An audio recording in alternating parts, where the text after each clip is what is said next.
আমি আসলে ২ টা ঘটনা বলতে চাচ্ছি। একটা ঘটনা অত্যন্ত রিসেন্ট, আরেকটা ঘটনা আমার স্টুডেন্ট লাইফের অবস্থা। এখনকার যে ঘটনাটা সেটা হচ্ছে আমি আপনাদের বলব, একটা মেডিসিনের ডাক্তার যেকোনো রোগী আসলে কেন ফুল বডিতে এক্সামিনেশন করে? অর্থাৎ আমরা চুল থেকে পা পর্যন্ত কেন দেখতে চাই? রিসেন্টলি এক ডক্টরের রিলেটিভস আমার কাছে বলেছে যে রোগীটা একটু দেখার জন্য। আমি রোগীটা দেখতে যাই।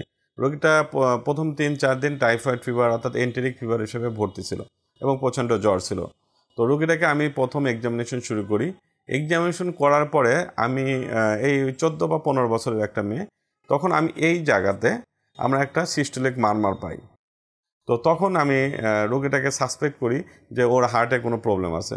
পরবর্তীতে আমার কাছে মনে হয় যে যেহেতু এটা হচ্ছে আমরা একটা এক্স-রে করাই এবং এক্স-রেতে আমরা দেখি, দেখার পরে দেখি যে এক্স-রেতে পালমোনারি কোনাস ফুল, অর্থাৎ এক্স-রেতেও মনে হচ্ছে যে রোগীটার হার্টে প্রবলেম আছে এবং পরবর্তীতে আমরা ইকো করে দেখি যে তার হার্টের এএসডি অর্থাৎ অ্যাট্রিয়াল সেপ্টাম ডিফেক্ট অর্থাৎ হার্টের মধ্যে বড় একটা ফুটা।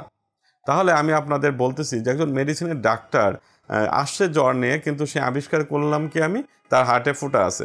সুতরাং একজন মেডিসিনের ডাক্তার আমরা এই জন্য একজন মানুষের চোখ থেকে শুরু করে পায়ের নখ পর্যন্ত দেখে কিন্তু আমরা রোগটা ডায়াগনোসিস করতে পারি এবং প্রপার এবং সমন্বিত চিকিৎসা যদি আপনি চান তাহলে অবশ্যই আপনার একজন মেডিসিন স্পেশালিস্টের কাছে যেতে হবে, অবশ্যই একজন ভালো মেডিসিন স্পেশালিস্ট।